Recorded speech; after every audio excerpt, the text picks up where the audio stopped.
is that you trying to convince me or anybody else that you want to get it when you partying all week.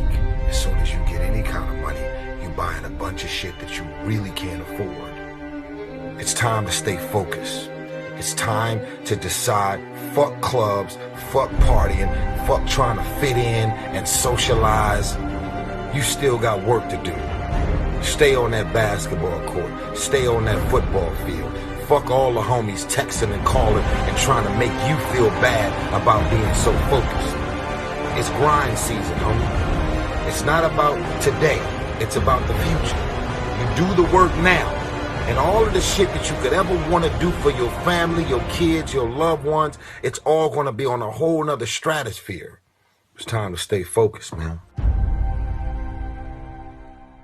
And along your career and along your journey, you're going to have these curves appear over and over and over again. But you have to keep in mind, guys, things are the hardest right before they get better.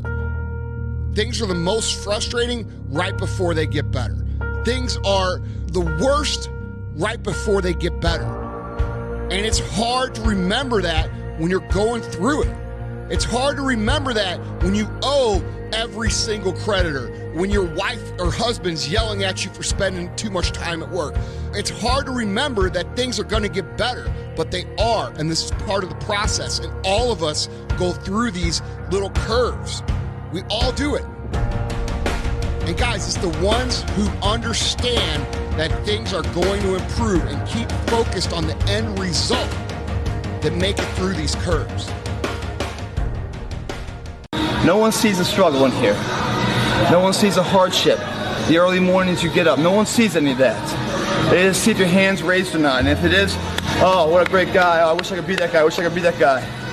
But they're not clapping, wishing they could be you at 5 in the morning when you get out of bed, when it's pissing rain outside, to come and train for that hand to be raised. They don't want to be that guy. They just want the glory. And that's the differential of a champion. Stop being the fucking parasite. No longer is there a free ride for your ass. Get the fuck out. What are you waiting for? You got one life to live. Why wait tomorrow to start it? Right the fuck now. Today it begins. Tomorrow continues. And it never ends.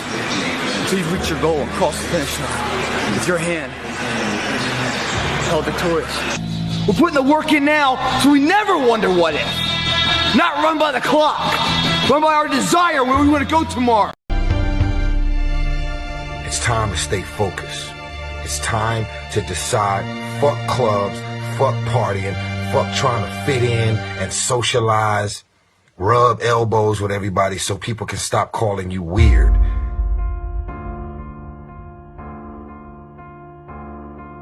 Why are you so antisocial?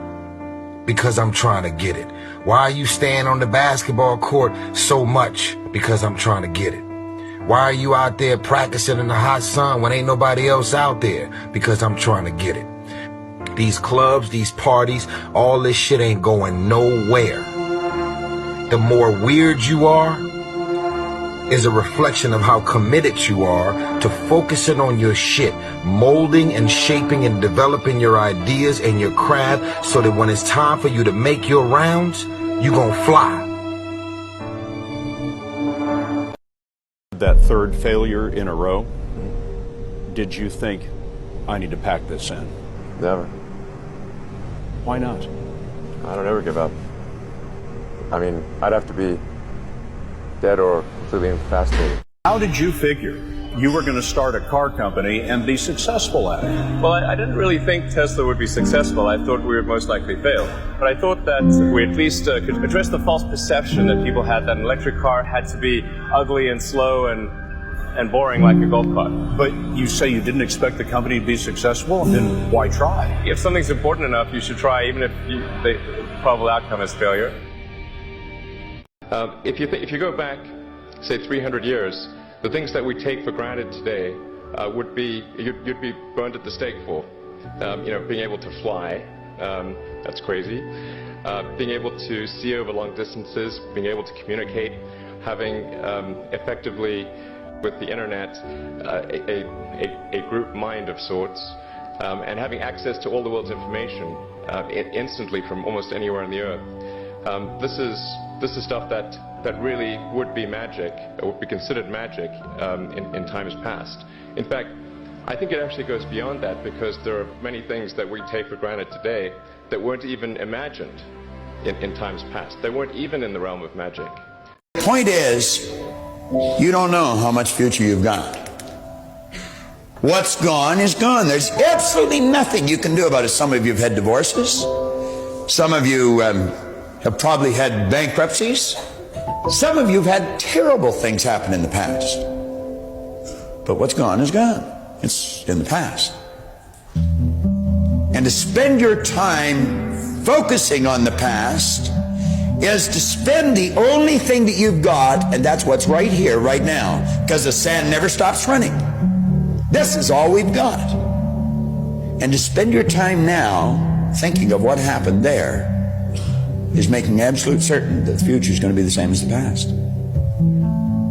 Now, I don't suppose many of us spend a lot of time thinking about that, but a lot of us spend a lot of time making that error.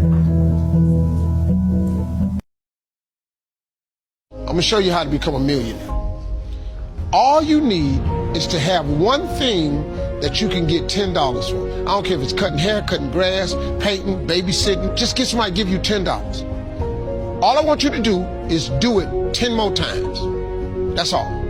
You'll have $100. I want you to do it 10 more times. You're going to have $1,000. What I want you to do is do it 10 more times. You'll now have $10,000. Do it 10 more times. Just 10, whatever you did to make the 10,000, do it 10 more times. You're going to have $100,000. Here's the trick of tricks. Once you make $100,000, you're going to have to hire a few people. Same thing you did to make the $100,000. I just want you to do it 10 more times. Congratulations. You are a millionaire. I look at people, I always ask the question, I say, man, tell me what Nike stands for. They said, oh, Inc., that's easy, just do it. I said, tell me what Adidas stands for. Oh, Inc., that's easy, man, impossible is nothing. I said, now tell me what you stand for. When people look at you, do they think excuses? When people look at you, do they think victory? When people look at you, do they think that's a person that's going to give me everything they got, not on some days, but on every day, and it's not going to be predicated upon if I feel like it, because I think we all know if we only worked on the days when we felt like it, none of us would get much accomplished. I'm talking about the real level of commitment, not the commitment that falls in line if everything goes right. I'm speaking of the commitment that says, I am going to stay true to what I said I would do long after the mood that I've set it in has left. No elevator to the top. You got to take the stairs. The elevator don't go to the top, man. Not in the world of success. You got to take the stairs. Y'all got to start getting gritty, man. I hate it when I see young people wasting their time, wasting all this technology got. Just sitting around in this world that's been created for you, that everything is instant. You gotta get gritty, man. You gotta develop some dog in you. I have a life of convenience now. But in order to get the life of convenience, you gotta have a very uncomfortable life. You got to get comfortable being uncomfortable. Stop trying to do everything the short way. Stop trying to figure out the easy way, because ain't gonna happen. I got news for you, man. It's not happening, young people. But if you can combine your technology with your parents and your grandparents' work ethic, you could be rich, man. If you would spend 1 hour a day, every day, on one subject for 5 years, you could become an expert on that subject. And when I started that process, I was kind of like doing countdown, 5 years, 4 years, 3 years. Something happened to me about halfway through that 5-year process. Instead of keeping asking myself, how long will it take? How long will it take? How long will it take? I started asking the question, how far can I go? And everything changed that day. I changed from a goal mindset to a growth mindset. Growth allows you to continue to expand yourself and your world until there's just so much more that you know and so much more that you want to share. You want to become successful in life, young man. He said, number one, you got to change your mindset. He said, you don't get in life what you want, you get in life what you are. Number two, practice OQP. Only quality people. You earn within $2,000 to $3,000 of your closest friends. I found that out. I left all my broke friends. I said, y'all gotta go. Because I used to be so broke, I'd pass a bank and trip the alarm, you know? And the third thing he said, develop your communication skills, because once you open your mouth, you tell the world who you are. It's a way of pushing our dreams down. They can become buried under discouragement, buried under past mistakes. There are dreams buried under divorce, buried under low self-esteem. It's easy to settle for mediocrity even though we have all this potential buried on the inside. All of us have things that we're believing for, something that we want to accomplish. Deep down, we know it's a part of our destiny. We can feel it so strongly. But then we hit some setbacks. We didn't get the promotion. The medical report wasn't good. Or a relationship didn't work out.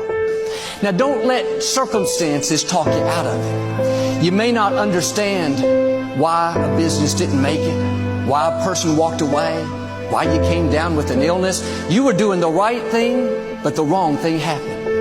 It's all a part of the process.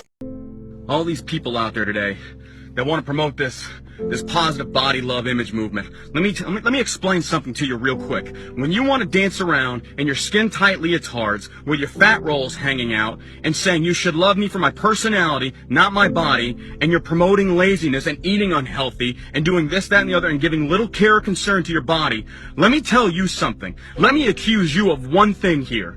You will not be there by the bedsides of the people that are currently dying from heart disease, which is the leading killer in the United States right now. You will not be the one paying the damn hospital bills. But you can stand there at their bedside and, pet them as they're dying and say, well, you know what? At least people love you for your personality. And I will sit here and I don't give a fuck what society thinks. I will combat you day and night. And the biggest thing I see getting in the way is your fucking feelings. You want to sit there and bitch, whine, and cry about your goddamn feelings all the time. Oh, well, he hurt my feelings. But the real answer to your question is that when it feels scary to jump, Ian, that is exactly when you jump. Otherwise, you end up staying in the same place your whole life. And that I can't do. Food for life. I love you, man. I got my MTV out. Savage! I'm a savage! Oh! I'm a savage! Whatever I want, I'm going to get! Whatever I want, I have to get! Yes!